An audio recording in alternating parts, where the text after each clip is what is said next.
सो इनके अलावा और किसी को नहीं है?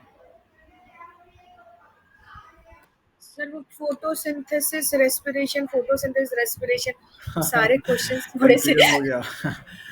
ओके। सो पेपर की डिस्कशन करने से पहले मैं दो लोगों से बात करना चाहूँगा। एक तो है पहले शौकत।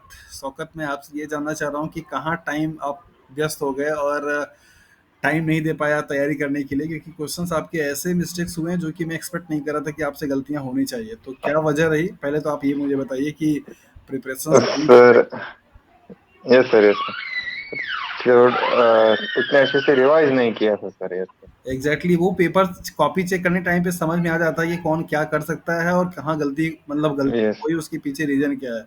ऐसे ऐसे क्वेश्चंस आपकी यस सर, गलतियां हुई हैं जिससे मैं मतलब लग नहीं रहा था कि हाँ मैं ये आपकी कॉपी चेक कर रहा हूँ, राइट? सो देखिए, यस, मैं आपको बराबर यही कहता हूँ कि आप मतलब कोई भी कैंडिडेट हो, ये सब पे फॉलो होता है। मतलब रिवीजन बहुत इंपॉर्टेंट रोल प्ले करती है। आप अगर इस फिराक में रहेंगे कि हाँ ये चीज़ें मुझे आ जाती हैं, मैंने समझ लिया है, और आप जरा सा भी अपने रिद्म को मतलब फ्लो जो होता है अगर आप उसको ब्रेक करते हो ना, तो फिर इसका खामियाजा आपको भुगतना पड़ जाता है। शायद आप बेहतर परफॉर्म कर सकते थे अगर आपने ठीक तरीके से रिवीजन किया होता, तो शायद आपके नंबर और अच्छे आ सकते थे, राइट? लेकिन ये रिवीजन आपने ओके, प्रॉपरली नहीं किया, इस वजह से दिक्कत है। तो यस नेक्स्ट सर, टाइम से आप इस चीज़ को ध्यान रखिए शौकत, की डेफिनेटली आप एक अच्छे कैंडिडेट हैं, आपकी समझ अच्छी है और आपने आप डॉक्टर डिग्री होल्डर हैं, पीएचडी किए हुए हैं, तो आपकी समझने की जो आर्ट है, जो अंडरस्टैंडिंग एबिलिटी है वो बेहतर है, लेकिन आपको टाइम देना पड़ेगा। आप अगर टाइम नहीं यस देते हैं सर, तो फिर प्रॉब्लम हो जाएगी, तो ये चीज़ थोड़ा सा ध्यान रखिए। दूसरा, सलोनी से मेरा सवाल है कि सलोनी आपको मतलब आपको था कि आपने सारे क्वेश्चंस किए हुए हैं, दो क्वेश्चंस छोड़े हुए हैं, तो आपकी जो रिस्पॉन्स शीट आई वो पूरी ब्लैंक क्यों आई? इसलिए मैंने आपको रिस्पॉन्स शीट ही भेज दिया सब लोगों को कि आप लोग देख लीजिए उसमें क्या है क्या नहीं।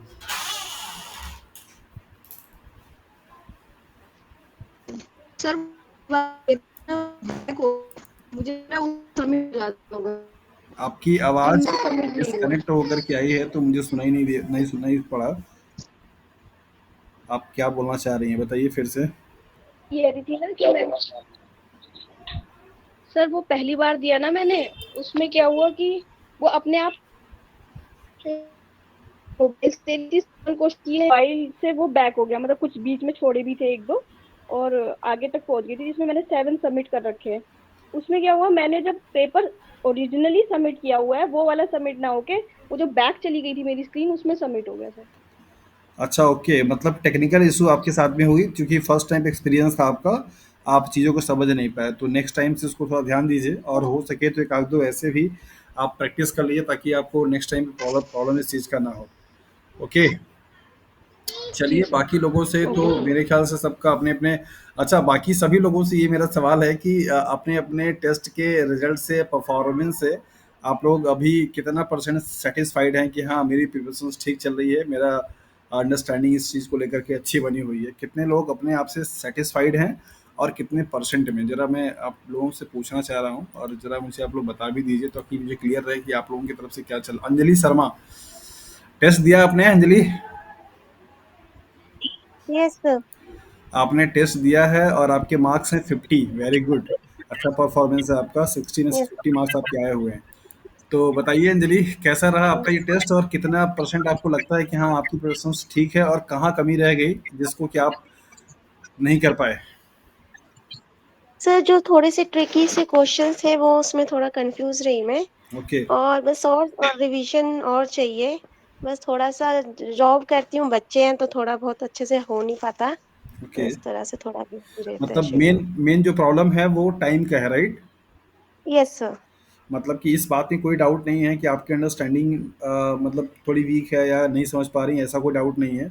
और जो नो मटेरियल सर। आपको मिलते हैं क्लासेस में वो भी आप ठीक से ग्रैब कर पा रहे हो, लेकिन रिवीजन का प्रॉब्लम चल रहा है, राइट? Yes sir.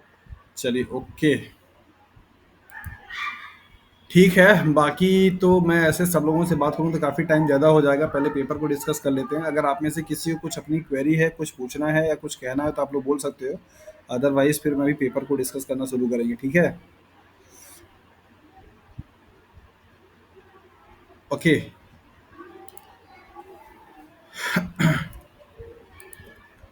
सो ये वही वाला पेपर है जो आप लोगों ने कल टेस्ट में दिया हुआ था, जिसमें 30 क्वेश्चंस हैं टोटल, जैसा कि आप यहाँ पे देख पा रहे हैं, और नेगेटिव मार्किंग वही है, same as it is, that is 25% के हिसाब से। एक क्वेश्चन जो होते हैं आपको 2 मार्क्स के होते हैं। सो नंबर पहला ही सवाल आपके स्क्रीन पे कुछ इस तरीके से है कि पहला क्वेश्चन आपसे पूछ रहा है what, that is which of the followings are the product of the light reactions of photosynthesis that are utilized in the Calvin cycle. तो लाइट रिएक्शंस मतलब फोटोसिंथेसिस की, जैसा कि आप जानते हैं, 2 पार्ट हैं। एक है आपका लाइट रिएक्शन और एक है आपका डार्क रिएक्शन। तो डार्क रिएक्शंस को आप केल्विन साइकिल के नाम से भी जानते हैं। तो यही पूछ रहा है कि इस लाइट रिएक्शंस में होने वाले रिएक्शंस के जो प्रोडक्ट हैं वो क्या हैं जो कि यूटिलाइज होते हैं केल्विन साइकिल में। तो आपको अच्छी तरीके से पता है कि लाइट रिएक्शंस में हमारे पास क्या क्या बनती हैं, दैट इज एटीपी का फॉर्मेशन होता है, एनएडीपीएच का फॉर्मेशन होता है, राइट, ये एनर्जी के। और इसके बाद यहाँ पे H2O मॉलिक्यूल का स्प्लिटिंग होती है, इसके बाद O2 का इवोल्यूशन होता है। ये सारे कुछ मेजर कॉन्सेप्ट हैं, प्रोसेसेस हैं जो कि लाइट रिएक्शंस में हो रहे होते हैं। और इन सभी में से ये जो आपके एनर्जी कंटेंट वाले हैं, दैट इज एटीपी और एनएडीपीएच, ये जो मॉलिक्यूल होते हैं इनका जो सिंथेसिस हो रही होती है, ये यूटिलाइज हो जाते हैं कहाँ पे, दैट इज डार्क रिएक्शंस में, कार्बन डाइऑक्साइड को फिक्स करने के लिए। और इस साइकिल को आप केल्विन साइकिल के नाम से जानते हैं, जहाँ पे आपने देखा है कि ये केल्विन साइकिल में CO2 मॉलिक्यूल्स का ReBP के साथ में रिएक्शंस होकर के इस तरीके से कंपाउंड बनते हैं। और जहाँ पे फाइनली हमको जो गेन होता है वो एक 3 कार्बन के कंपाउंड के क्या होता है, एज अ बाई प्रोडक्ट के रूप में केल्विन साइकिल के थ्रू हमको मिल जाता है। एक 3 कार्बन के कंपाउंड को बनाने के लिए 3 टाइम साइकिलें चलानी पड़ती है, और टोटल एक ग्लूकोज की मॉलिक्यूल बनाने के लिए 3 टाइम साइकिल चलानी पड़ती है। तो ये पूरा कॉन्सेप्ट आपको पहले ही बताया जा चुका है। तो सवाल आपसे यही पूछा था कि लाइट रिएक्शंस के जो प्रोडक्ट हैं वो केल्विन साइकिल में जो यूज हो रहे हैं वो कौन कौन से हैं। तो बहुत ही सिंपल सा सवाल था। कोई जुड़ना चाह रहा है मेरे ख्याल से, ओके, कौशिक हैं। सो इस इंफॉर्मेशन के अकॉर्डिंगली ऑप्शन नंबर क्या सही हो जाएगा, ऑप्शन नंबर ई यहाँ पे सही है, दैट इज एटीपी और एनएडीपीएच।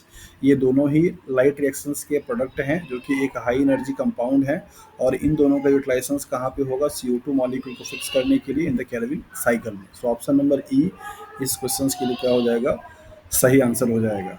अगला सवाल थोड़ा सा ट्रिकी है, यहीं पे आई थिंक मेरे ख्याल से बाकी लोगों को भी कन्फ्यूजन जस्ट लाइक अस हो जाता। सो सवाल पूछ रहा है आपसे, if photosynthesizing green algae are provided with CO2 synthesizing with heavy oxygen, CO2 में जो ऑक्सीजन है वो कैसा है, ऑक्सीजन 18 है। नॉर्मली ऑक्सीजन का एटॉमिक नंबर कितना होता है, 16 होता है, लेकिन इस केस में इसका एटॉमिक नंबर कितना है, 18 है। ये एक रेडियो आइसोटोप्स है जो कि आइडेंटिफिकेशन के पर्पज के लिए क्या किया था, यूज किया जाता है। Later analysis will show that all but one of the following compound produced by the algae green contain O2 level, that one is, मतलब आपसे पूछ रहा है कि इनमें से जितने भी कंपाउंड होंगे उन सभी में ये O2 तो आएगा, एक कौन सा है जिस जो कि नहीं है या जो उन लोगों से अलग है।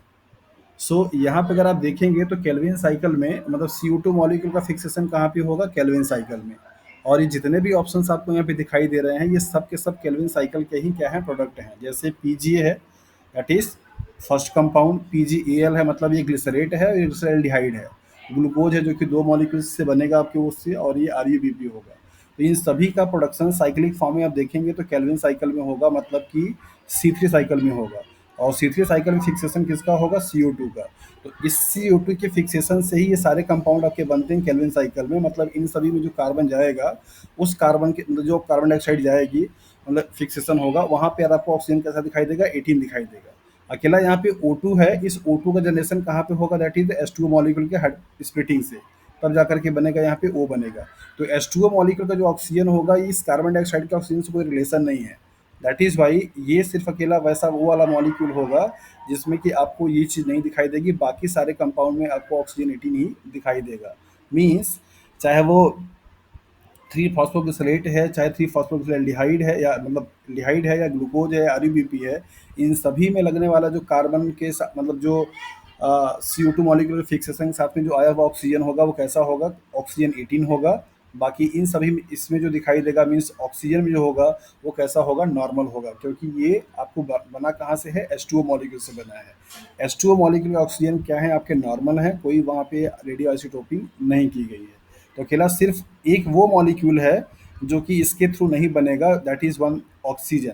बाकी ये सब के सब आपके केल्विन साइकिल के ही बाई प्रोडक्ट हैं, और केल्विन साइकिल में फिक्सेशन CO2 मॉलिक्यूल का हो रहा है। दैट इज़ वाई इन सभी में जो ऑक्सीजन जाएगा वो ऑक्सीजन 18 जाएगा, न कि ऑक्सीजन 16 जाएगा। अब मुझे बताइए जिन कि किसको समझने में कहाँ डाउट है और क्या क्वेश्चंस उनको डाउट कर रहा है। सर समझ में आया, लेकिन इस तरह की फ्रेमिंग कभी देखी नहीं है, मतलब इस तरह से क्वेश्चन कि ऑल बट वन, ये कंफ्यूज कर रहा था। मतलब क्या हमें लगा तो कि एक्चुअली सॉरी, मैं आपकी बात को सुन नहीं पाया सुजाता, आप एक बार रिपीट कीजिए फिर से। सर इस तरह का सेंटेंस का स्ट्रक्चर देखा नहीं है, all but one of the following compound produce by एल्की। मतलब ये फ्रेम जो है ना, ग्रामर, ये ग्रामर समझ में नहीं आई मुझे इसकी। अच्छा, ओके, मतलब जो क्वेश्चंस का सेंटेंस है वो समझने में प्रॉब्लम हुई, राइट?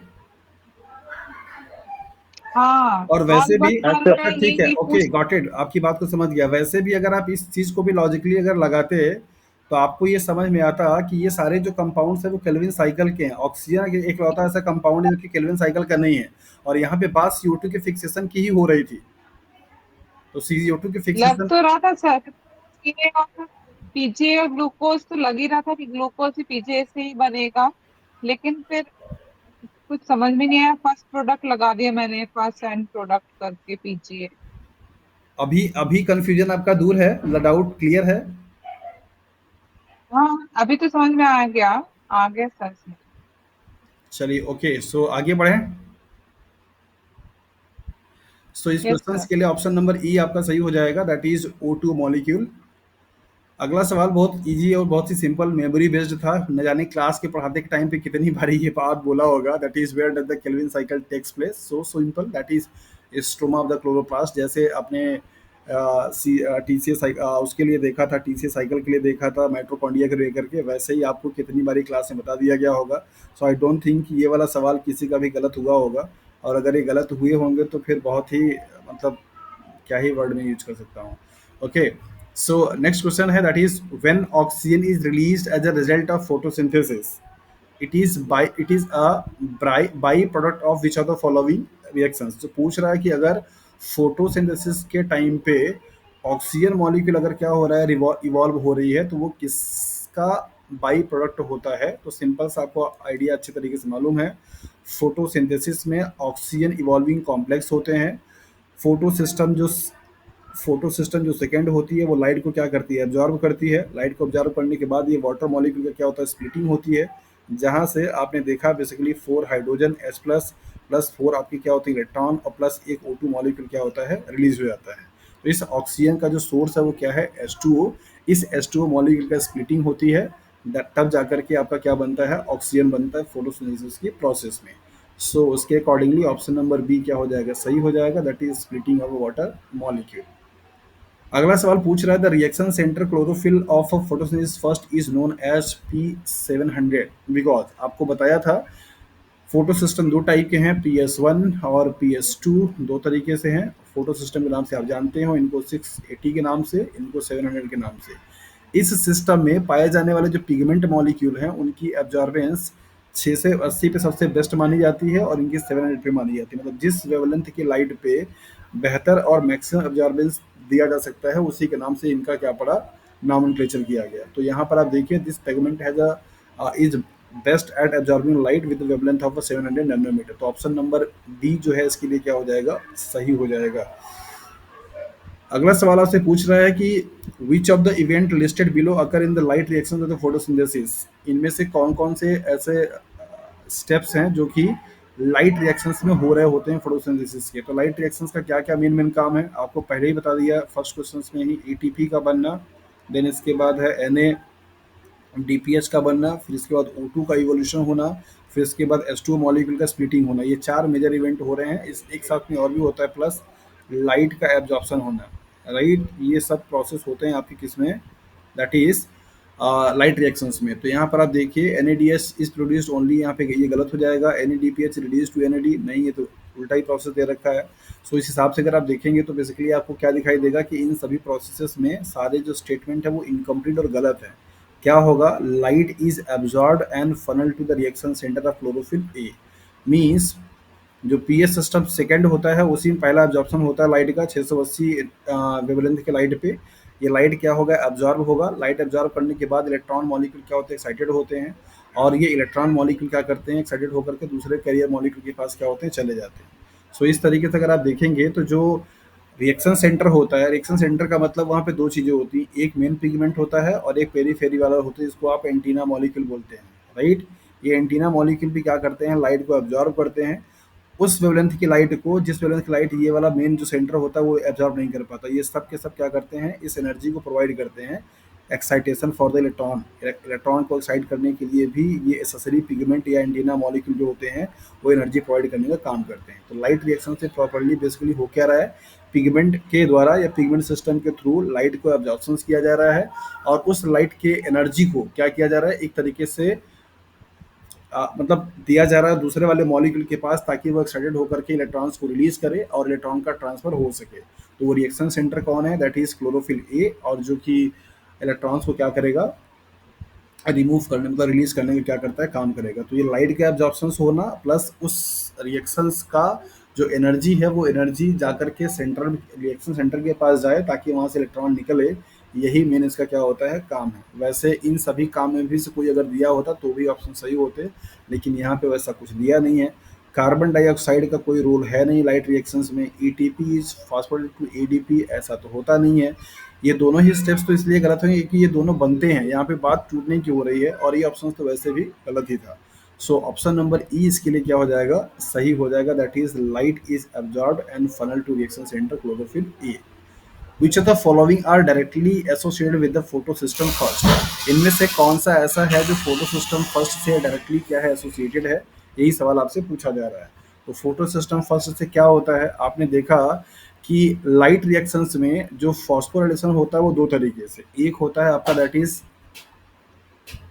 साइक्लिक और एक होता है नॉन साइक्लिक। नॉन साइक्लिक में आपने देखा है कि जिसमें जिसको कि आप जेड स्कीम के नाम से भी जानते हो, यहाँ पे P S second and P S first दोनों का क्या होता है, इन्वॉल्वमेंट होता है, राइट।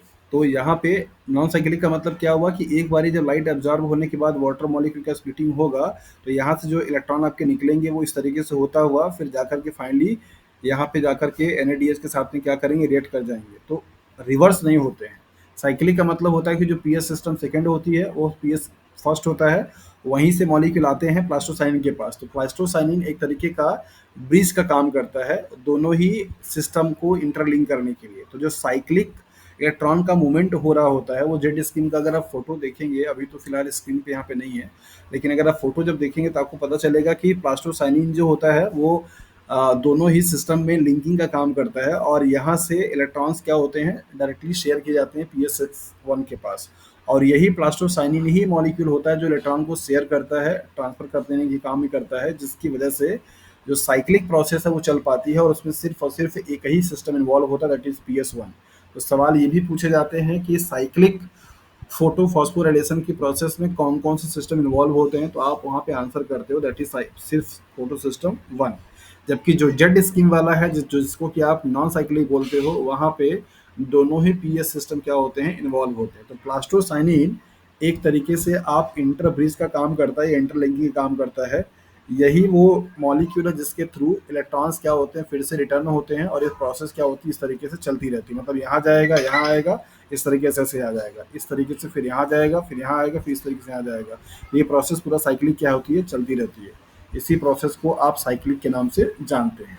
तो रिसीव इलेक्ट्रॉन्स फ्रॉम प्लास्टोसाइनिन, तो पीएस सिस्टम वन क्या करता है, इलेक्ट्रॉन इससे रिसीव करने का काम करता है। तो मतलब ये पीएस सिस्टम की इलेक्ट्रॉन्स को एक तरीके से रिसाइकल करने में क्या करेगा, हेल्प करेगा, जिसकी वजह से जो प्रोसेस होती है फोटोफॉस्फोराइलेशन की वो क्या कहलाती है, दैट इज अ साइक्लिक। तो साइक्लिक प्रोसेस में सिर्फ आपका पीएस सिस्टम वन इन्वॉल्व होता है, जबकि नॉन साइक्लिक प्रोसेस में दोनों ही फोटो सिस्टम क्या होते हैं, इन्वॉल्व होते हैं। तो बहुत ही कॉमन और फ्रीक्वेंटली ये सवाल आपसे पूछे जाते हैं कि साइक्लिक फोटोफॉस्फोराइलेशन में क्या होगा, नॉन साइक्लिक फोटोफॉस्फोराइलेशन में क्या होगा, कौन कौन से फोटो सिस्टम इन्वॉल्व होते हैं, कौन सा मॉलिक्यूल इंटरलिंकिंग का या ब्रिज का काम करता है।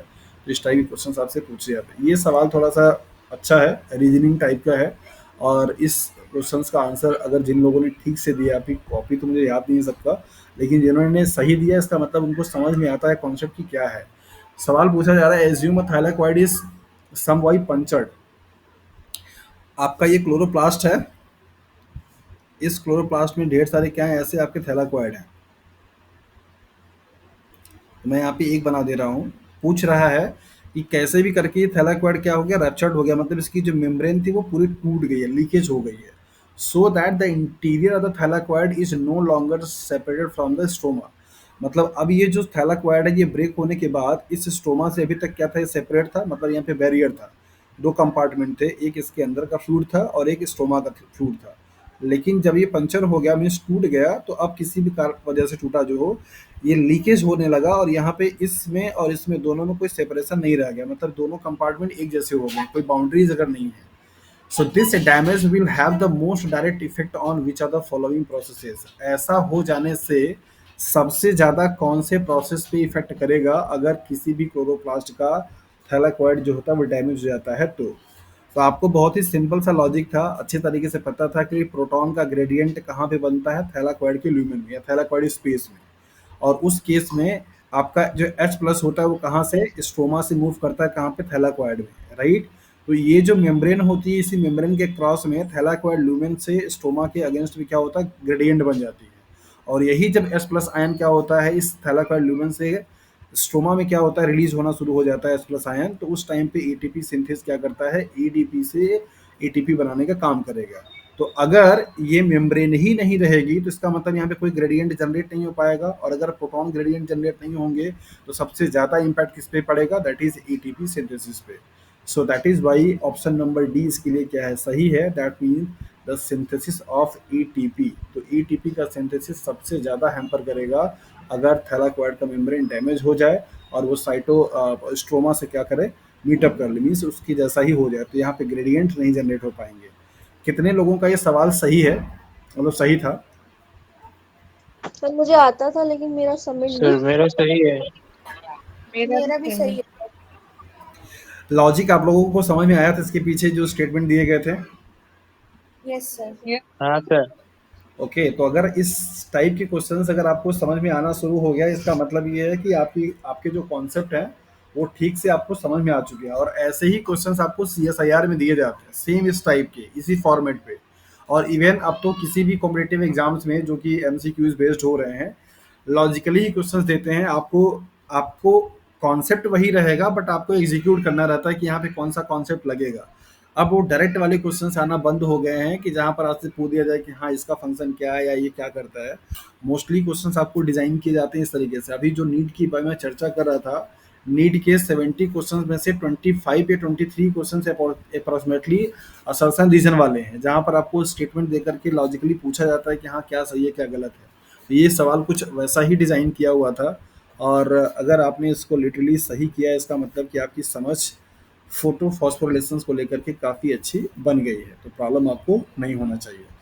चलिए, अगर जिनका गलत भी हुआ है तो कोई बात नहीं, उनको फिर से समझने का मौका मिलेगा। क्वेश्चन नंबर 9 है, what does the chemiosmotic process in chloroplast involve. Chloroplast के केस में कीमोस्मोटिक जो प्रोसेस है वो क्या इन्वॉल्व करती है, तो आपको अच्छे तरीके से मालूम है कि ये थ्योरी या ये प्रोसेस हमको यही बताता है कि जो प्रोटॉन ग्रेडियंट होते हैं वो जनरेट हो जाते हैं। तो प्रोटॉन ग्रेडियंट के बनने से ही बेसिकली क्या होता है, एटीपी का सिंथेसिस होती है। प्रोटॉन ग्रेडियंट कहाँ बनेंगे, अक्रॉस द मेम्ब्रेन। और वो मेम्ब्रेन कुछ भी हो सकती है, माइटोकॉन्ड्रिया की इनर मेम्ब्रेन हो सकती है या क्लोरोप्लास्ट का थैलाकोइड मेम्ब्रेन हो सकता है। तो मेम्ब्रेन के अक्रॉस में, मतलब मेम्ब्रेन बाउंड्री जो है, इसके इस कंपार्ट में, इसके इस कंपार्ट में, इन दोनों कंपार्टमेंट में H प्लस आयन का क्या होगा, ग्रेडियंट बन जाएगा।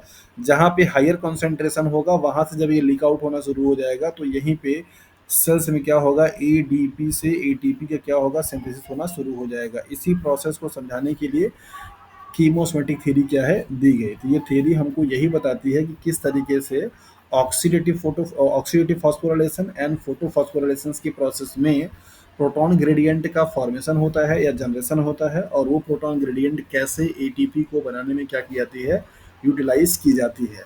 सवाल बड़ा ही कन्फ्यूजन टाइप से पूछा जाता है, और आपसे यही सवाल पूछे जाते हैं कि ऑक्सीडेटिव फॉस्फोराइलेशन में प्रोटॉन का मूवमेंट कहाँ से कहाँ होता है एटीपी सिंथेसिस में, या क्लोरोप्लास्ट में कहाँ से कहाँ होता है। तो आपको सिंपल सा समझना है, अगर मान लीजिए ये पूरा थैलाकोइड है, ये थैलाकोइड का ल्यूमेन होगा, ये स्ट्रोमा होगा। सो आपको अच्छी तरीके से मालूम है कि स्ट्रोमा रीजन से प्रोटॉन क्या होंगे, आपके H+ आयन क्या करेंगे, पहले यहाँ पे ट्रांसफर होंगे। तो यहाँ पे प्रोटॉन का क्या होगा, ग्रेडियंट बनेगा, ढेर सारा प्रोटॉन यहाँ पे हो जाएगा। तो अगर आप देखेंगे तो जैसे क्लोरोप्लास्ट में 3 कंपार्टमेंट होंगे, मतलब पूरे प्लांट के सेल्स में। एक तो थैलाकोइड हो गया, एक स्ट्रोमा हो गया, और एक पूरा इसका क्या हो गया, साइटोसॉल हो गया, राइट। ये क्या हो गया आपका, दैट इज साइटोसॉल। और ये क्या हो गया, स्ट्रोमा। और ये क्या हो गया, थैलाकोइड लुमेन, राइट। तो आपसे सवाल पूछा जाता है कि इन तीनों कंपार्टमेंट में पीएच सबसे हाई, सबसे लोएस्ट कहाँ पे होगा, जब कोई प्लांट फोटोसिंथेसिस कर रहा होगा। तो आप याद रखिए कि जब भी फोटो फॉस्फोरेसेंस की प्रोसेस हो रही होती है, तो सबसे हाईएस्ट जो H+ कंसंट्रेशन होगा वो कहाँ पे होगा, इस थैलाकोइड लुमेन में होगा। और लोएस्ट पीएच इसका मतलब कहाँ पे होगा, यहीं पे हो जाएगा, राइट। तो लोएस्ट यहाँ का पीएच लगभग आपको देखने को मिल जाएगा लाइक एस 4 to 5 या 3 to 5 के आसपास में, जबकि यहाँ स्ट्रोमा का जो पीएच होगा वो बेसिक होगा, लगभग 7 से लेकर के 8 के आसपास में होंगे। साइटोसॉल का नॉर्मली 6 पॉइंट समथिंग से लेकर के 7 पॉइंट समथिंग के आसपास में होता है। तो कभी कभी आपसे ऐसे ऑर्डर बनाने के लिए भी दे देता है, और कभी कभी आपको ऐसे हाईएस्ट एंड लोएस्ट भी पूछ देता है। तो अगर आपसे पूछे कि कोई एक एक्टिवली फोटोसिंथेसिस करने वाली कोई प्लांट सेल्स है, और उस प्लांट सेल्स का सबसे लोएस्ट पीएच कौन से कंपार्टमेंट में होगा, तो आंसर आप याद रखिएगा, थैलाकोइड लुमेन। ये थैलाकोइड जो लुमेन होगा वहीं पे बेसिकली क्या होंगे, आपके सबसे लोएस्ट पीएच होगा, क्योंकि वहाँ पे H+ आयन कंसंट्रेशन क्या होंगे, ज़्यादा होंगे। उसके बाद अगर आप देखेंगे तो साइटोप्लाज्म का आएगा, सबसे ज़्यादा अल्कलाइन कौन होगा, दैट इज द स्ट्रोमा होगा। तो ऑर्डर तो बहुत कम पूछता है, लेकिन लोएस्ट और हाईएस्ट करके ज़्यादा पूछता है, आपको जानने के लिए कि आपको आपकी समझ ठीक से बनी है कि नहीं। अगर यही सवाल मैं आपको माइटोकॉन्ड्रिया के केस में पूछ दूँ, मतलब ऑक्सीडेटिव फास्फोराइलेशंस के केस में, तो वहाँ पे आंसर क्या होगा, चेंज हो जाएगा। वहाँ पर आपने देखा था कि जो माइटोकॉन्ड्रिया है उसका आउटर जो मेम्ब्रेन है उसके बीच में स्पेस है इनर मेम्ब्रेन के साथ साथ में। तो ये वाला जो पार्ट होगा, जिसको क्या बोलते हो, इंटरमेम्ब्रेनस स्पेस, सबसे लोएस्ट टेम्परेचर, सबसे लोएस्ट पीएच कहाँ पे होगी, यहाँ पे होगी, राइट। और यहाँ से जब ये H+ आयन क्या करेगा, मूव करेगा इस वाले केस में, दैट मीन्स मैट्रिक्स में, तब जाकर के एटीपी सिंथेसिस होगी। तो लोएस्ट आपका जो पीएच होगा कहाँ पे होगा, इंटरमेम्ब्रेनस स्पेस में। देन इसके बाद आप बोल सकते हो कि पूरा साइटोसॉल में, फिर इसके बाद माइटोकॉन्ड्रिया के मैट्रिक्स में। इस केस में क्या होगा, थैलाकोइड लुमेन में, फिर इसके बाद साइटोसॉल में, फिर इसके बाद क्लोरोप्लास्ट के स्ट्रोमा में। तो ये तीनों कंपार्टमेंट का अलग अलग पीएच वैल्यू होती है, मतलब अलग अलग H+ आयन होते हैं। जब कोई सेल्स अगर प्रॉपर ऑक्सीडेटिव फॉस्फोराइलेशंस कर रही है, मतलब कि आपका रेस्पिरेशन की प्रोसेस कर रही है, और या तो फिर क्या कर रहा है, फोटोसिंथेसिस कर रही है, तो इन दोनों ही ऑर्गेनल्स में अलग अलग जो कंपार्टमेंट है वहाँ पे पीएच का क्या होता है, वेरिएशंस देखने को मिलता है, राइट। सो इसके ऑप्शंस क्या हो जाएगा, that is establishment of a proton gradient, यही इसका काम है इस प्रोसेस का, दैट इज कीमोस्मोटिक का, जो कि प्रोटॉन ग्रेडियंट बनाता है अक्रॉस द मेम्ब्रेन। अब वो मेम्ब्रेन कुछ भी आपकी हो सकती है, क्लोरोप्लास्ट का हो सकता है, माइटोकॉन्ड्रिया का भी हो सकता है, दोनों को ही प्रोसेस में एटीपी बनने के लिए यही थियरी क्या दी गई और समझाया गया। In a plant cells where the ATP synthase complex located, पूछ रहा है कि कोई प्लांट सेल्स है वहाँ पे एटीपी सिंथेस कहाँ कहाँ लोकेटेड होगा। सो बहुत लोगों को क्वेश्चन होगा, सवाल में मन में आएगा कि सिर्फ थैलाकोइड में होना चाहिए, मेम्ब्रेन में तो होगा नहीं, इनर माइटोकॉन्ड्रिया मेम्ब्रेन में भी होना चाहिए। तो यहाँ पर ऑप्शंस आपको दे रखा था ए और सी। इसका मतलब जो प्लांट सेल्स होगा उसमें माइटोकॉन्ड्रिया भी होगी, तो माइटोकॉन्ड्रिया में तो चलेगा ही चलेगा रेस्पिरेशन के टाइम पे, थैलाकोइड मेम्ब्रेन में तब चलेगा जब प्लांट फोटोसिंथेसिस कर रहा होगा। तो ये दोनों ही, मतलब ए और सी दोनों ऐसे जगह हैं जहाँ पे एटीपी सिंथेसिस देखने को मिलेगी, सिंथेस।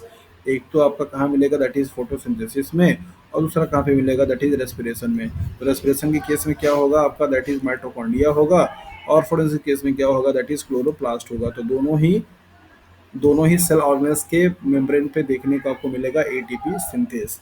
सो ऑप्शन नंबर क्या होगा, डी इसके लिए सही हो जाएगा। अगला क्वेश्चन पूछ रहा है, in mitochondria chemiosmosis translocate proton from the matrix into the intermembranous space. आपको समझा भी दे रहा है क्वेश्चन दे करके कि कीमोऑस्मोसिस के थ्रू माइटोकॉन्ड्रिया में क्या हो रहा है कि जो प्रोटॉन होते हैं वो मैट्रिक्स से कहाँ जा रहे हैं, इंटरमेम्ब्रेनस स्पेस में जा रहे हैं।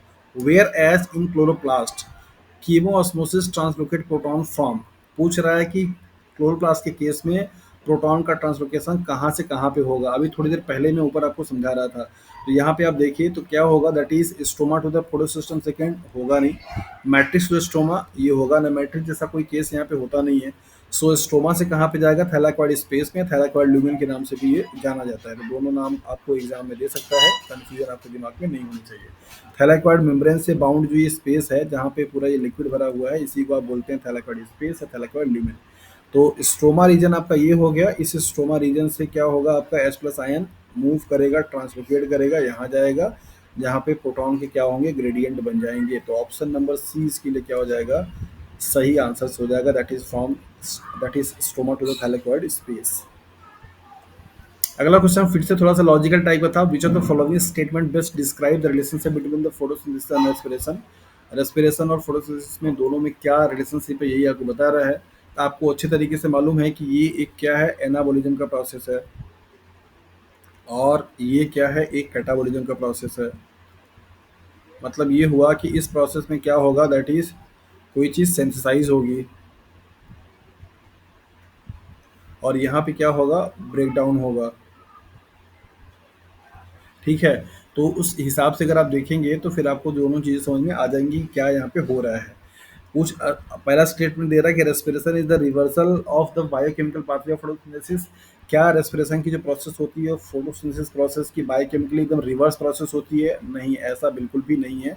बहुत सारे एंजाइम, बहुत सारे स्पेस, बहुत सारे साइट्स अलग अलग होते हैं। Photosynthesis stores energy in complex organic molecule while respiration release it. So यहाँ पे सिंपल सा लाइन आपको दे दिया गया है। जैसा कि आप जानते हैं किसके प्रोसेस के थ्रू क्या बनेगा, ऑर्गेनिक कॉम्प्लेक्स मॉलिक्यूल बन जाते हैं 3 कार्बन की, जिसको बन करके फिर क्या बनता है आपका, दैट इज 6 कार्बन का ग्लूकोज या सुक्रोज, मोस्ट इंपॉर्टेंटली आप बोल सकते हो। तो ये मॉलिक्यूल आपके बन जाते हैं। तो ये एक तरीके का ये और कंपाउंड के सिंथेसिस करने की प्रोसेस है। जबकि रेस्पिरेशन के प्रोसेस में यही ऑर्गेनिक मॉलिक्यूल क्या होते हैं, ब्रेक डाउन होते हैं, और उससे क्या होती है, एनर्जी यहाँ पे रिलीज आउट हो जाती है। तो ऑप्शन नंबर 20 के लिए क्या होगा, सही हो जाएगा। बाकी सब ऑप्शंस आपके लिए क्या है, गलत है। अगला सवाल पूछ रहा है कि synthesis of ATP by chemiosmotic mechanism occur during. इस कीमोस्मेटिक मैकेनिज्म के थ्रू एटीपी का जो सिंथेसिस हो रहा है वो कब हो रहा है, यही आपसे सवाल पूछ रहा है।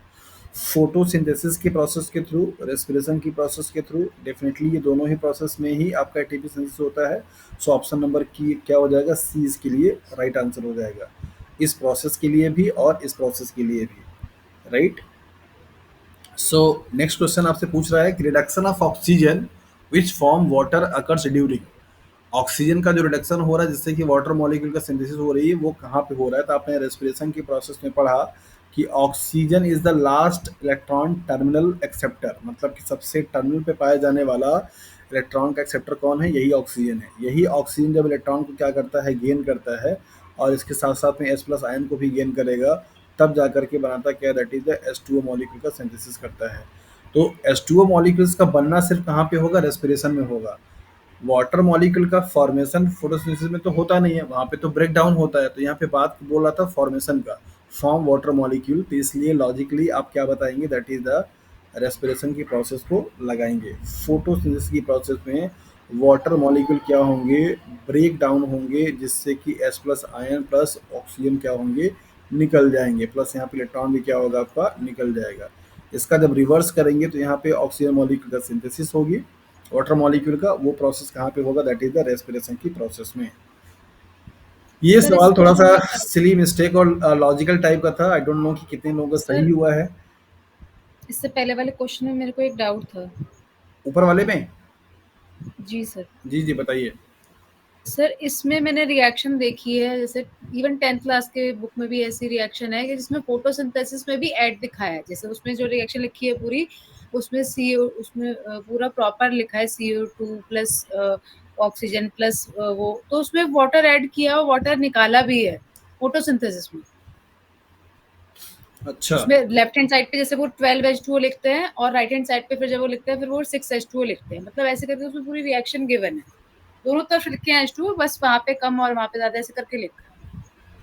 आप मुझे ये बताइए, इसलिए आपने मुझे डाउट। आपने फोटोसिंथेसिस का पूरा प्रोसेस पढ़ लिया, जैसे लाइक एज लाइट रिएक्शंस पढ़ लिया, डार्क रिएक्शंस पढ़ लिया, केल्विन साइकिल पढ़ लिया, और केल्विन साइकिल के प्रोसेस के थ्रू कार्बोनेट का बनना भी देख लिया।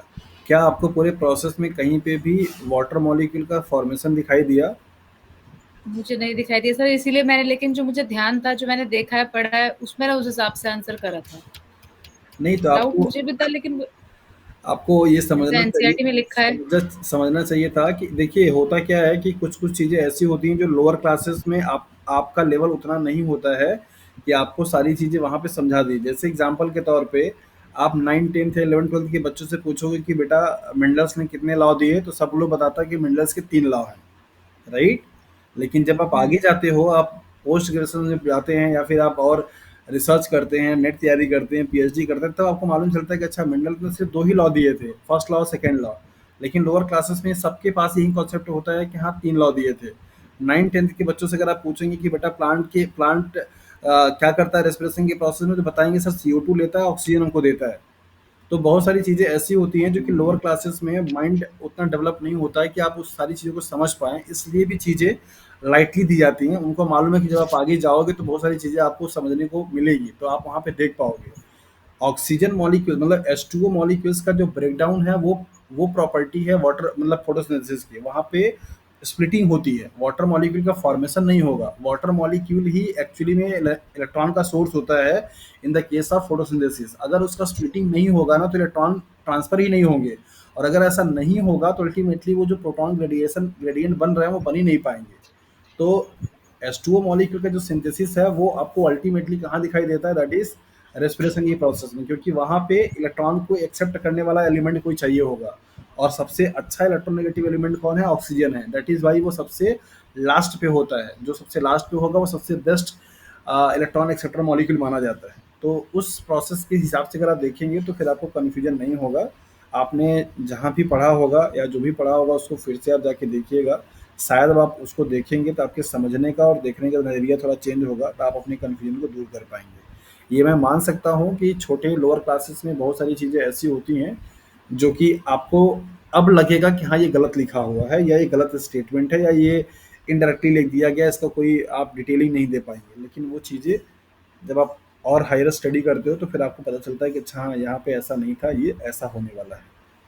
ठीक है, तो अपनी सर एक्चुअली आईसीएसई बोर्ड की जो बुक्स है ना उसमें ये लिखा है, पर सीबीएसई बोर्ड्स की बुक में ये नहीं लिखा है, तो यहाँ आप पे ये इन कंफ्यूजन है। सारी बोर्ड क्लास 10 का किसी भी बोर्ड का ये आप गलत है, वही मैं एक्सेप्ट कर रही हूँ सर, ये गलत है, वही मैं कह रही हूँ आईसीएसई बोर्ड की बुक्स में ये लिखा देखिए है, ये वही मैंने गलत बताया ना कि वो एक्चुअली होता ये है ना कि गलती नहीं होती है, इतनी कॉम्प्लेक्स चीज़ों को आप उन क्लास के स्टैंडर्ड के बच्चों को नहीं समझा सकते हैं।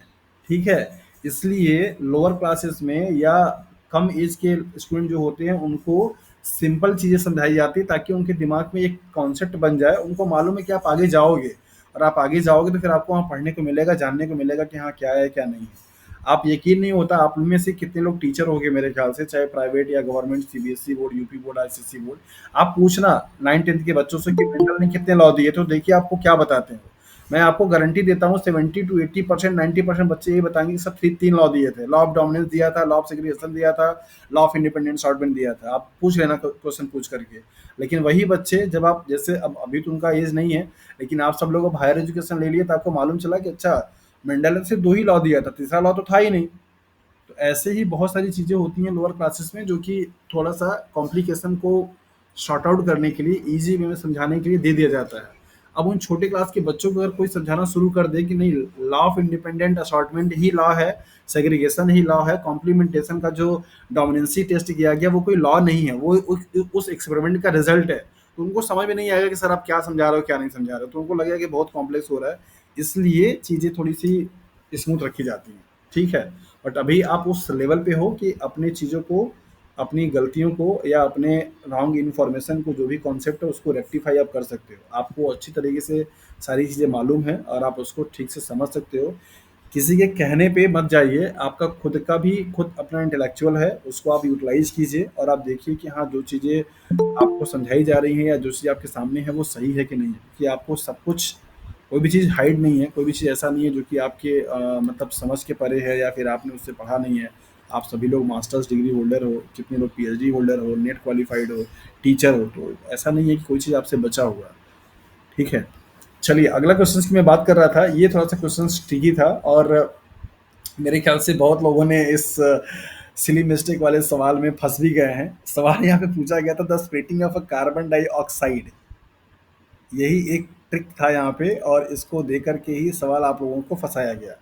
To form oxygen gas and carbon compound occur during, बहुत लोगों ने क्या किया, फटाफट फटाफट लगा दिया फोटोसिंथेसिस की प्रोसेस में कि हाँ यहाँ पे ऐसा हो रहा है, यहाँ पे ऐसा हो रहा है, फिर यहाँ पे ऐसा हो रहा है, बट किसी ने भी ध्यान नहीं दिया कि कार्बन डाइऑक्साइड मॉलिक्यूल का तो स्प्लिटिंग होता नहीं है, स्प्लिटिंग तो H2 मॉलिक्यूल का होता है, और ऐसा कहीं पे भी नहीं है, ना तो फोटोसिंथेसिस में है और ना ही आपका रेस्पिरेशन की प्रोसेस में। तो ऑप्शन नंबर डी इसके लिए क्या होगा, सही हो जाएगा, neither photosynthesis nor. Neither photo. कितने लोगों ने ये सवाल गलत किया वैसे ईमानदारी से? सर मैंने किया गलत। सर मैंने भी किया। यही लगाया ना फोटोसिंथेसिस? सर मेरा भी गलत यस है। सर। उसके लिए देखिए ये सर मेरा सही है लेकिन सर मेरा सही था। चलिए वेरी गुड। ये क्वेश्चंस देखिए, ऐसे क्वेश्चंस हैं जानबूझ के डाले जाते हैं, ये दिखाता है जैसे ये इस क्वेश्चंस का सही आंसर करना और गलत करना दो चीजों को दिखाता है। मुझे ये आइडिया लग जाता है कि अच्छा आपका परसेप्शन और आपका माइंड किधर की तरफ जा रहा है। मतलब देखिए होता क्या है कि कुछ बच्चे ऐसे होते हैं जो कि क्वेश्चंस की एक लाइन को पढ़ते हैं, उनको लगता है कि अच्छा ये सब एकदम क्लियर हो गया, पूरे स्टेटमेंट को ठीक से पढ़ते नहीं है। जैसे ही यहाँ पे बात आएगी the splitting of carbon dioxide to form oxygen, ये ऑक्सीजन देख लिया, ऑर्गेनिक कंपाउंड देख लिया, स्प्लिटिंग वर्ड देख लिया, ये बीच वाला वर्ड को ध्यान देने की जरूरत ही नहीं समझा। उनको लग रहा है कि हाँ बस वही बात किया जा रहा है, ऑक्सीजन मॉलिक्यूल का H2O मॉलिक्यूल का ब्रेकिंग हो रही है, ऑक्सीजन गैस निकल रहा है, ऑर्गेनिक कंपाउंड बन रहे हैं, बस तुरंत लगा दिए कि फोटोसिंथेसिस होना चाहिए। तो ऐसे क्वेश्चन से ये मैसेज जाता है कि आप एग्जाम के टाइम पे क्वेश्चंस कितने ही इजी क्यों ना लग रहे हो आपको, और आपको बता दूं जो क्वेश्चंस आपको ज़्यादा इजी लगते हैं ना वहीं पे मिस्टेक ज़्यादा होता है। आपको एग्जामिनेशन के टाइम पे, टेस्ट के टाइम पे, पेपर में दिए गए ईच एंड एवरी क्वेश्चंस को बहुत ही कामली, बहुत ही carefully at least 2 times read out करने की जरूरत होती है। जब आप एक बार पढ़ोगे तो आपको कुछ चीज़ें दिमाग में चलती रहती हैं, समझ में नहीं आता है। दोबारा जब आप पढ़ेंगे तो आपको शायद सही मैसेज आएगा कि अच्छा इस क्वेश्चन की डिमांड क्या है। फिर आप 4 ऑप्शंस में से 3 ऑप्शंस को पहले आप सर्च कीजिए कि ये गलत क्यों है। जब आपको इन तीनों का जस्टिफिकेशन मिल जाएगा कि ये गलत क्यों है, तो फिर आपका चौथा एक्यूरेट एकदम ज़्यादा होगा। ऐसे अगर आप क्वेश्चंस को सॉल्व करते हैं तो आपके क्वेश्चंस गलत होने की पॉसिबिलिटी बहुत ज़्यादा कम हो जाती है। कि अगर आपके पास प्रॉपर जस्टिफिकेशन है कि ये रिमेनिंग 3 या 4 ऑप्शंस गलत क्यों हैं, तब आप उस वाले ऑप्शंस पे जाएंगे जो कि सही है, तो आप एकदम हमेशा सही करेंगे। हालांकि ये जो अप्रोच होता है टाइम टेकन होता है, और मतलब आपके पास एग्जाम में उतना टाइम नहीं होता। हालांकि टेस्ट में तो टाइम मिल जाता है लेकिन एग्जाम में नहीं होता है। लेकिन मैं आप सभी लोगों को इस क्वेश्चन के माध्यम से यही मैसेज कन्वे करना चाहता हूँ कि प्लीज़ एग्जाम के टाइम पे, टेस्ट के टाइम पे क्वेश्चंस को पढ़ने में जल्दबाजी आपको नहीं करनी है। भले ही वो क्वेश्चंस बहुत इजी हो, सिंपल हो, लेकिन आप उसको एटलीस्ट 2 टाइम आप पढ़िए, पढ़ करके समझिए कि क्या वो पूछ रहा है, और तब फिर आप उसका आंसर कीजिए। ये क्वेश्चंस गलत सिर्फ इसीलिए हुआ कि जल्दबाजी में आपने इसको ध्यान ही नहीं दिया कि कार्बन डाइऑक्साइड है कि H2O मॉलिक्यूल है। अदरवाइज आपको आता तो सब कुछ है, इसमें ऐसा कुछ भी नहीं जो कि नहीं आता है। अभी आपको लग रहा होगा कि हाँ मतलब कितना मैंने सिली मिस्टेक कर दिया और कितनी मुझसे गलती हो गई। चलिए नेक्स्ट क्वेश्चन पूछ रहा है कि कई बार सिंपल क्वेश्चन इसलिए गलत हो जाते हैं कि हेलो, हाँ जी बताइए। सर कई बार सिंपल क्वेश्चन इसलिए गलत हो जाते हैं, ये लगता है कि इतना सिंपल क्वेश्चन कैसे आ सकता है। हाँ ये भी होता है। देखिए जो पेपर सेटर होते हैं ना, वो मतलब जो कैंडिडेट्स पार्टिसिपेट कर रहे होते हैं ना, उनके सारे मतलब कि मेंटल स्टेटस को जानते रहते हैं, और वो हर टाइप के क्वेश्चंस को डालते हैं ताकि ये समझ में आए कि बच्चा एग्जाम के टाइम पे किस स्टेटस में है। जरा सा भी अपने अगर कंट्रोल ऑफ माइंड को खो दिया हुआ ना, तो फिर वो छोटी छोटी चीज़ों को गलतियां करना शुरू कर देता है। तो ऐसे क्वेश्चन जानबूझ करके डाले जाते हैं। कुछ क्वेश्चन होंगे जिनका लेवल बड़ा ही डेप्थ होगा, कुछ क्वेश्चन होंगे जो कि बहुत ही सरफेस टाइप के होंगे। आपको यकीन नहीं होगा कि अरे इस एग्जाम में इतना इजी क्वेश्चन आ सकता है, आप जाने बार बार उसको भी डाउट करोगे कि इसमें कुछ गलतियां तो नहीं है। तो ऐसे क्वेश्चन डाले जाते हैं एग्जाम में, तो थोड़ा उसके लिए आप बच करके रहिए। Generation of a proton gradient across membranes occur during, यहाँ पे ना ही कोई बात किया है ऑक्सीडेटिव का, ना ही कोई बात किया है फोटो ऑक्सीडेटिव का। ठीक है, सिर्फ क्रॉस बोल दिया है। इसका मतलब कि ये दोनों के केस में हो रहा है, फोटो फॉस्फोराइलेशन के केस में भी हो रहा है और ऑक्सीडेटिव फॉस्फोराइलेशन के केस में भी हो रहा होगा। So basically option number C इसके लिए क्या होगा, सही हो जाएगा। बोथ फोटोसिंथेसिस एंड रेस्पिरेशन, इन दोनों ही केस में क्या होता है, एक मेम्ब्रेन के क्रॉस में S प्लस कंसंट्रेशन क्या होती है, बन जाती है, जिसके प्रोसेस के थ्रू एटीपी मॉलिक्यूल क्या होता है, सिंथेसिस होती है फ्रॉम द एडीपी मॉलिक्यूल। इस प्रोसेस को ही आप क्या बोलते हो, that is the chemiosmosis process. So option number C इसके लिए क्या होगा, सही हो जाएगा। अगला सवाल क्वेश्चन थोड़ा लंबा है, पूछ रहा है कि which are the following statement best represent the relationship between the light reactions and the Calvin cycle. Light reaction और केल्विन साइकिल फोटोसिंथेसिस के ही दोनों फेज के रिएक्शंस हैं। पूछ रहा है कि इनमें से कौन सा स्टेटमेंट बेहतर रिलेशनशिप को बताता है। तो आपको अच्छी तरीके से मालूम है कि लाइट रिएक्शंस में क्या क्या होंगे, एटीपी मॉलिक्यूल्स का सिंथेसिस होगा, एनएडीपीएच मॉलिक्यूल का सिंथेसिस होगा, और यही दोनों मॉलिक्यूल क्या होंगे, यूटिलाइज होंगे कहाँ के लिए, कार्बन डाइऑक्साइड को फिक्स करने के लिए कैल्विन साइकिल में। तो आप पढ़िए स्टेटमेंट यहाँ पे क्या दे रखा है, the light reactions provide ATP NADPH to the Calvin cycle and the cycle return ADP Pi and NADP to the light reactions. मतलब कि ये वाली जो साइकिल होगी इससे ये बनेगा, इस वाले साइकिल से ये बन करके इसमें जाएगा। ये प्रोसेस चलता रहता है, इसीलिए हमेशा कॉन्टिन्यूसली सेल का वो डिमांड बनी रहती है कि एटीपी को बनाना है, और इस प्रोसेस के थ्रू आपके ये वाले बनेंगे, और इनका नंबर जैसे ही ज़्यादा होगा फिर से ये बनना प्रोसेस हो जाएगा। तो ये प्रोसेस कंटिन्यूसली चलता रहता है। बाकी जो 4 स्टेटमेंट है आप उनको पढ़ लीजिए, वैसे ऑप्शन आपका ये सही है। The light reactions provide ATP and NADS to the carbon fixation step of the Calvin cycle and the cycle provide water and electron to the light reactions. क्या ऐसा होता है कि कैल्विन साइकिल से वाटर और इलेक्ट्रॉन जाते हो? नहीं, इलेक्ट्रॉन का भी आना कहाँ से हुआ, that is the light reaction से। वाटर मॉलिक्यूल स्प्लिटिंग भी कहाँ से हुई, लाइट रिएक्शन से। तो स्टेटमेंट क्या हो जाएगा, गलत हो जाएगा। The light reaction supply the Calvin cycle with CO2 to produce sugar and the Calvin cycle supply the light reaction with the sugar to the ATP। ये स्टेटमेंट पूरी तरीके से एकदम अननेसेसरी वाला है, कोई मतलब नहीं है उसका। The light reactions provide the Calvin cycle with oxygen for electron flow. क्या कैल्विन साइकिल में ऑक्सीजन प्रोवाइड करता है? नहीं, ये प्रोवाइड कहाँ पे होगा, that is the light reactions में। तो स्टेटमेंट नंबर ये भी यहीं पे गलत हो जाएगा। There is no relationship between the light reactions and the Calvin cycle. ये स्टेटमेंट गलत है। तो option number B C D and E are the wrong. Option number A क्या होगा, सही हो जाएगा। अगला सवाल पूछ रहा है what is the primary function of a Calvin cycle. Calvin cycle का प्राइमरी फंक्शन क्या है।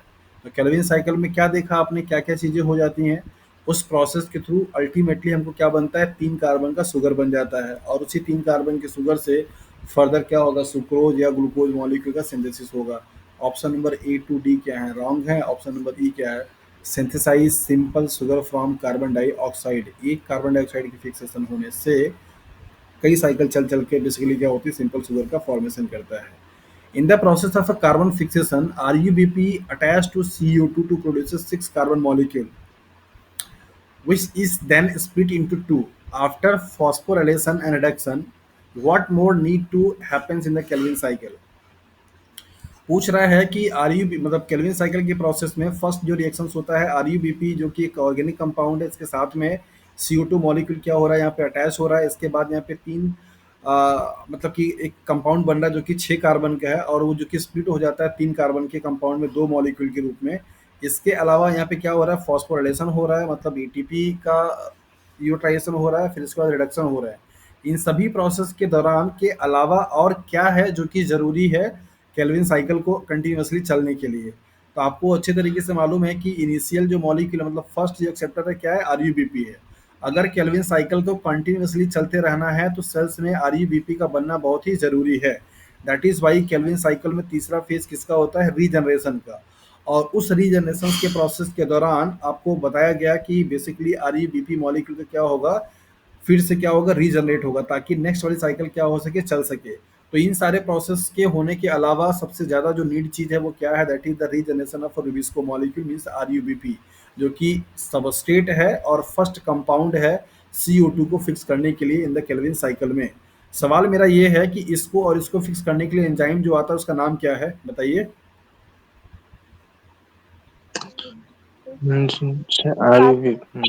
Sir RuBP carboxylase. Rubisco RuBP carboxylase. CNO। Carbo okay, सिर्फ कार्बोक्सिलेज। सर RuBP कार्बोक्सिलेज, चलिए ओके। Rubisco carboxylase. अगला क्वेश्चन है the pH of the inner thylakoid space has been measured as have the pH of the stroma and the cytosol of the particular plant cells, which if any relationship we would expect to find.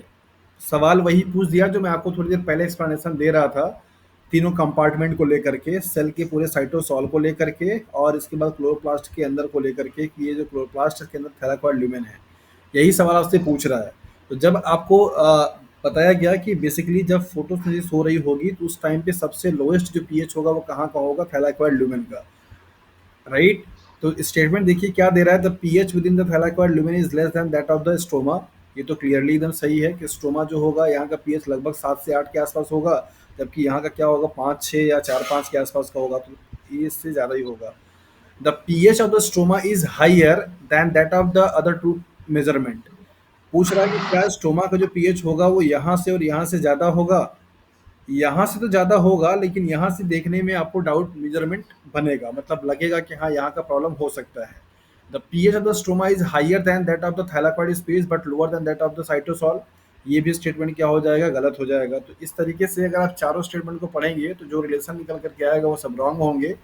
Statement number जो पहला है वो आपको ये बताता है कि जो थैलाकॉइड ल्यूमेन है वहाँ का पीएच काफ़ी कम है as compare to the stroma के। तो ये स्टेटमेंट आपको फोटोसिंथेसिस वाली सेल्स के बारे में बता रहा है कि जहाँ पे फोटोसिंथेसिस हो रही हैं वहाँ पे जो थैलाकॉइड ल्यूमेन होगा या थैलाकॉइड स्पेस होगा उसका पीएच की वैल्यू क्या होगी, कम होगी, मतलब S प्लस आयन कंसंट्रेशन क्या होगा, ज़्यादा होगा as compare to the stroma region के।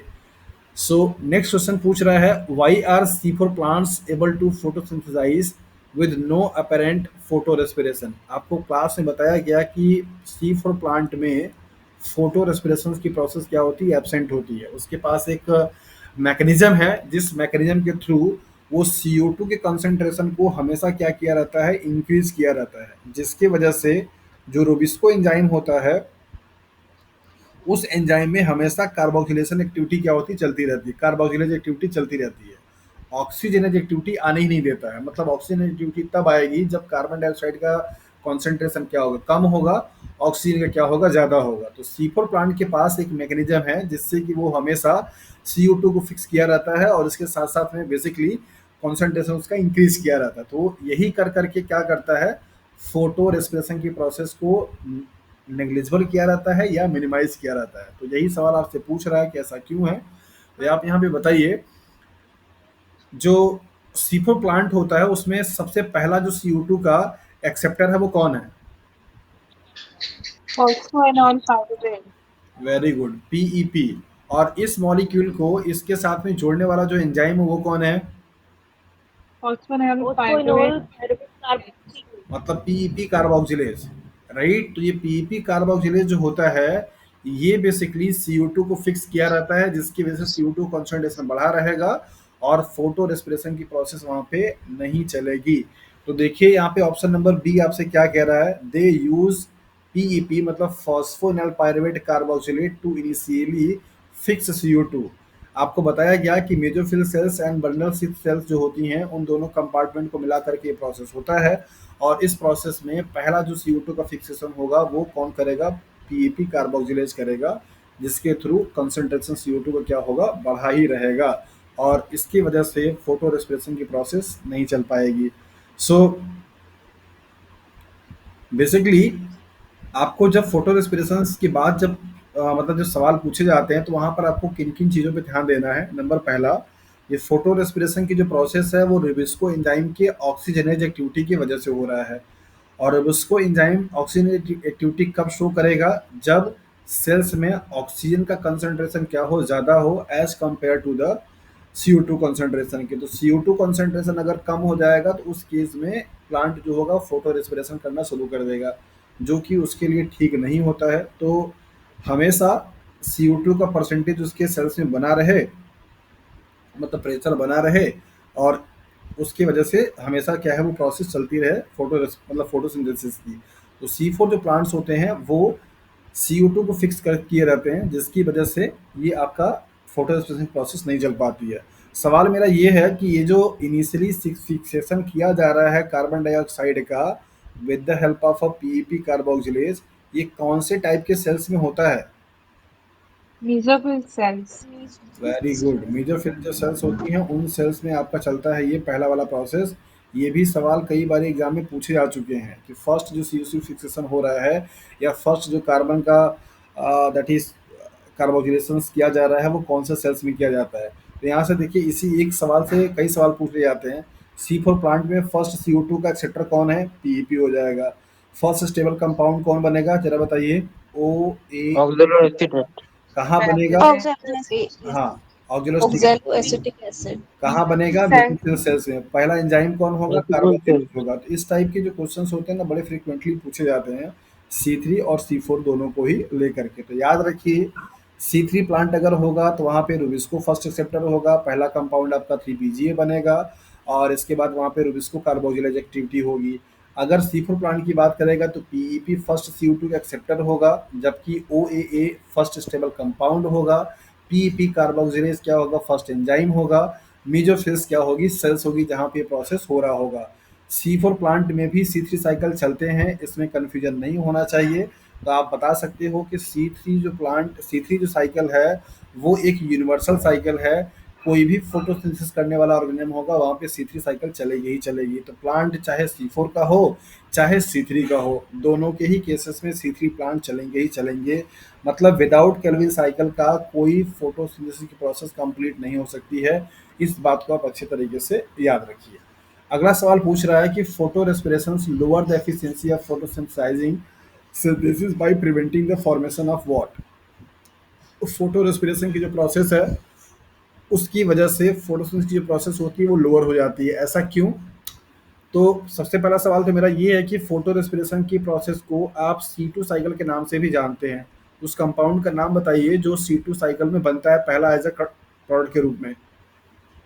Sir, phosphoglycolate or phosphoglycerate? 3-phosphoglycerate, 2-phosphoglycolate. 2 phosphoglycolate यही मेन कंपाउंड है और इसी को चलाने के लिए बेसिकली ग्लाइकोलेट साइकिल भी चलता है। तो कभी कभी सवाल आपसे ये भी पूछ दिया जाता है कि C2 साइकिल का कंपाउंड जो 2 कार्बन का है वो कौन सा है? तो फॉस्फोग्लाइकोलेट। इसी कंपाउंड के बनने की वजह से ये जो मेन कंपाउंड होता है दैट इज 3 फॉस्फोग्लिसराइड मॉलिक्यूल उसका बनना नहीं हो पाता है, जिसकी वजह से वहाँ पे केल्विन साइकिल आगे नहीं चलती है। फोटो रेस्पिरेशन की प्रोसेस क्या होती है? चलना शुरू हो जाती है। तो ऐसा क्यों हो रहा है? ऑप्शन नंबर बी आपको बता रहा है 3 फॉस्फोग्लिसराइड मॉलिक्यूल्स के न बनने से, प्रिवेंटिंग द फॉर्मेशन ऑफ। तो किसको प्रिवेंट कर रहा है? इस वाले मॉलिक्यूल को। बनेगा क्या? फॉस्फोग्लाइकोलेट। और फॉस्फोग्लाइकोलेट क्या है? 2 कार्बन का कंपाउंड है। इसीलिए आप फोटो रेस्पिरेशन को C2 साइकिल के नाम से भी जानते हैं। तो याद रखिएगा C2 cycle, C3 cycle, C4 cycle. I don't know कि कितनी बारी क्लास में मैंने डिस्कस कर दिया इन साइकिल को लेकर के, और अब तो मेरे ख्याल से प्रॉब्लम नहीं होनी चाहिए। What is the main function of a pentose phosphate pathway? Pentose phosphate pathway का क्या मेन फंक्शन है?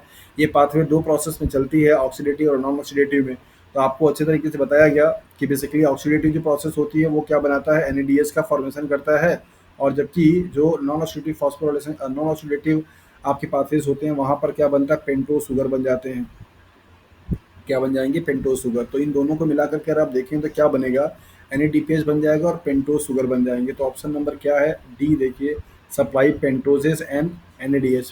पेंटोज का मतलब 5 कार्बन वाले कई सारे कंपाउंड, राइबोज होगा, ये सारे कंपाउंड्स बन जाएंगे।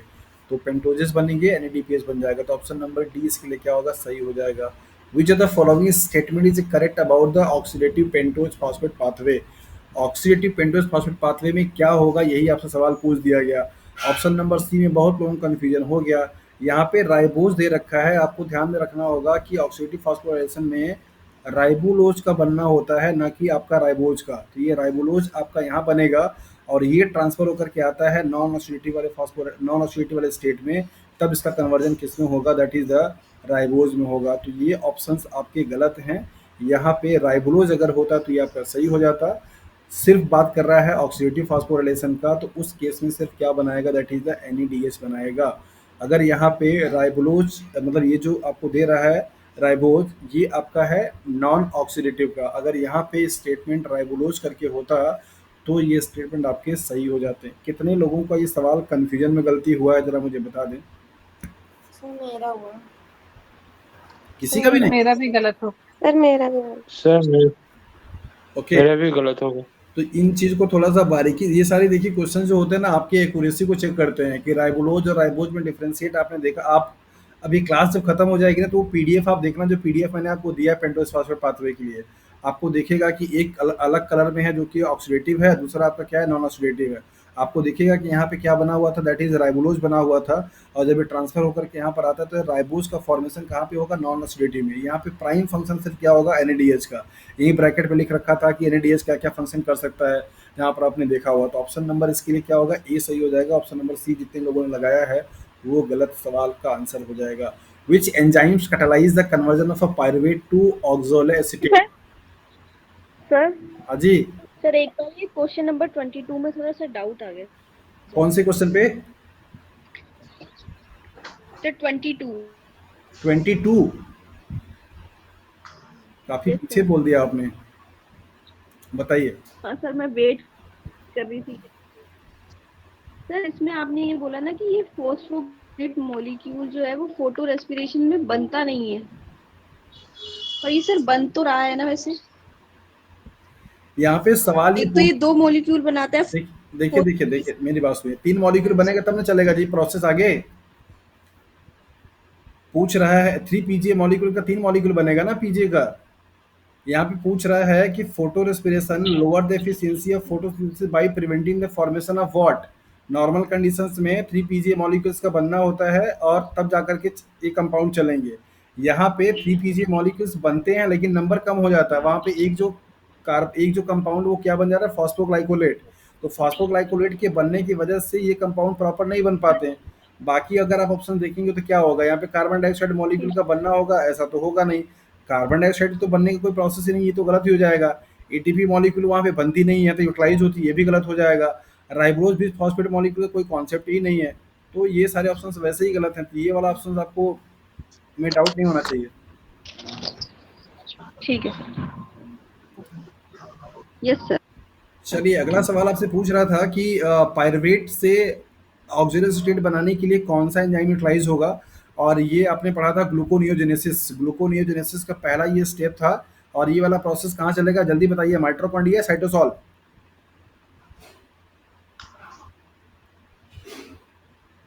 हाँ जी, पायरुवेट से ऑक्सीडेटिव बनाने के लिए जो प्रोसेस है वो कहाँ चलेगी?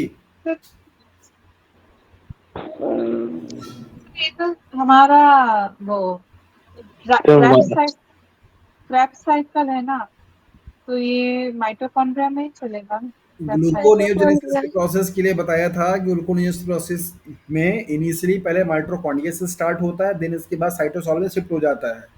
तो जो स्टेप आपके माइटोकॉन्ड्रिया में होने वाले हैं वो यही है। माइटोकॉन्ड्रिया में पहले पायरुवेट सर्कुलर स्टेट बनेगा, फिर सर्कुलर स्टेट से फिर मैरिड बनेगा, फिर वो ट्रांसफर होगा, फिर यही बन जाएगा। तो ऑप्शन नंबर इसके लिए क्या सही हो जाएगा, ए। पायरुवेट कार्बोक्सिलेज वो एंजाइम है जो कि पायरुवेट से ऑक्सीडेटिव स्टेट में क्या कर रहा है, कन्वर्ट कर रहा है, और ये प्रोसेस कहाँ पे चलेगी, माइटोकॉन्ड्रिया के मैट्रिक्स में। याद रखिएगा, सवाल नेक्स्ट टाइम पे आपसे यही बन सकता है। अगला क्वेश्चन पूछ रहा है कि formation of one molecule of glucose from pyruvate requires. ये तो पूरा ग्लूकोनियोजेनेसिस का नेट रिएक्शन ही पूछ दिया गया कि एक मॉलिक्यूल ग्लूकोज को बनाने के लिए यहाँ पे पायरुवेट से कितना क्या क्या लगता है। तो आपने पढ़ा था कि 2 पायरुवेट लगेगा, फिर इसके बाद आपका क्या लगेगा, 4 एटीपी लगेगा, 2 जीटीपी लगेगा, 2 एनएडीएच लगेगा। तो पायरुवेट चूंकि रिएक्शन में दे रखा था इसलिए सिर्फ आपको एटीपी जीटीपी का दिया था ऑप्शन। ऑप्शन नंबर ए इसके लिए सही है, 4 एटीपी, 2 जीटीपी, 2 एनएडीएच। बाकी सारे ऑप्शन क्या है, गलत है। अगला क्वेश्चन पूछा है what is the primary advantage of a C4 cycle in plant. C4 cycle का प्लांट में क्या एडवांटेज है, तो अच्छी तरीके से आप जानते हैं कि यहाँ पे फोटो रेस्पिरेशन की प्रोसेस नहीं चलने देता है, जिससे कि उसकी फोटोसिंथेसिस एफिशिएंसी क्या होती है, बढ़ी रहती है। तो इसका मतलब ये क्या करेगा, रेस्पिरेशन की प्रोसेस को मिनिमाइज या रिड्यूस कर देता है। तो ऑप्शन नंबर सी देखिए, मिनिमाइज फोटो रेस्पिरेशन की प्रोसेस। बाकी सारे ऑप्शंस क्या हैं, गलत है। अगला क्वेश्चन पूछा है in which type of cells does the initial fixation of CO2 occur in C4 plant. कहाँ पे होगा, मेसोफिल्स या bundle sheath? Very good, option number C क्या हो जाएगा, सही हो जाएगा। सेकेंड लास्ट क्वेश्चन है which enzyme is responsible for the initial fixation of CO2 in C4 cycle. अभी थोड़ी देर पहले ही बता रहा था, that is PEP carboxylase. Option number B इसके लिए क्या होगा, सही हो जाएगा। लास्ट क्वेश्चन है इस पूरे पेपर का, विच of the following plant is an example of a C4 plant. आपको बताया था जी मेज को लेकर के, सुगर केन को लेकर के, तो यहाँ पर आपको जी मेज दे रखा था, ऑप्शन नंबर डी। बाकी सारे ऑप्शन क्या होंगे, गलत हो जाएंगे। सो फाइनली ये पेपर का अभी यहाँ पे डिस्कशन खत्म हुआ, और इस पूरे पेपर में 4 से 3 क्वेश्चंस ऐसे थे जो कि थोड़े ट्रिकी थे, जहाँ पर आपकी एक्यूरेसी और आपकी एफिशिएंसी को थोड़ा सा चेकआउट किया गया, और उसमें कुछ लोग सक्सेस भी रहे और कुछ लोग थोड़ा सा सिली मिस्टेक किए। बट अच्छी बात ये है, अभी मैं पेपर का रिजल्ट तो आप लोगों को शेयर कर ही दिया हूँ। मैं देख रहा था कि मैक्सिमम लोगों के जो मार्क्स हैं वो 50% से ज़्यादा हैं, मतलब सिर्फ 2 कैंडिडेट ऐसे हैं जिनके मार्क्स 50% से कम हैं, अभी उनको क्लास ज्वाइन किए हुआ थोड़ा कम टाइम हुआ है। सो ये एक अच्छा साइन है कि मतलब जो भी टॉपिक्स आप लोगों को टेस्ट दे रहे हो उसमें 50 से ज़्यादा मार्क्स आपके आ रहे हैं। लेकिन मैं चाहता ये हूँ, और एक अच्छी बात ये भी है कि फर्स्ट सेकंड थर्ड रैंक का होल्डर में डिफरेंस बहुत ज़्यादा का नहीं है, मतलब ये आप समझ लीजिए कि जो थर्ड पे रैंक पे है वो भी फर्स्ट ही मान लीजिए कि एक क्वेश्चन का सिर्फ मार्जिन है। जो फर्स्ट रैंकर होल्डर है उनके 26 क्वेश्चन सही हैं, उनके 25 सही हैं, उनके 24 सही हैं। तो कॉम्पिटिशन्स बड़े तगड़े हो रहे हैं यहाँ पे, मतलब आपस में ही लोगों को लेकर के कि क्वेश्चन किसके सही हो रहे हैं। और दूसरा चीज़ ये है कि मैं थोड़ा ये चाह रहा हूँ, वैसे तो मैं टीचर हूँ, मेरी लालच बढ़ती ही रह रही है, मैं तो ये चाहता हूँ कि मैं पेपर जो बनाऊँ उसमें सारे क्वेश्चन आप लोगों के सही हो जाएं। लेकिन शायद ये पॉसिबल नहीं हो पाएगा, एक ह्यूमन एरर एग्जिस्ट करता है, एक दो क्वेश्चन तो गलतियाँ होंगी। बट सब लोगों से यही है कि जिस तरीके से अभी आपकी कंसिस्टेंसी बनी हुई है पेपर को लेकर के और क्लासेस को लेकर के, इसको आप कंटिन्यू बनाए रखिए। डेफिनेटली आप लोग काफ़ी अच्छा कर रहे हैं। और जो लोगों की परफॉर्मेंस अभी थोड़े ठीक नहीं हो पा रहे हैं, क्लासेस डिले से डाउन मतलब ज्वाइन किए हैं, उनको अपने आप को डाउन या डिमोरलाइज फील करने की ज़रूरत नहीं है। आपका भी टाइम आएगा, बस थोड़ा आपको फोकस होने की ज़रूरत है और टाइम देने की ज़रूरत है। जो क्लासेस आपकी छूट चुकी हैं उनको अच्छे तरीके से आपको टाइम दे करके ग्रैब करने की ज़रूरत है, ठीक है, ताकि आप अच्छे से उन चीज़ों को कर पाएँ। सो पेपर डिस्कशन का काम यहाँ पे होता है फिनिश। और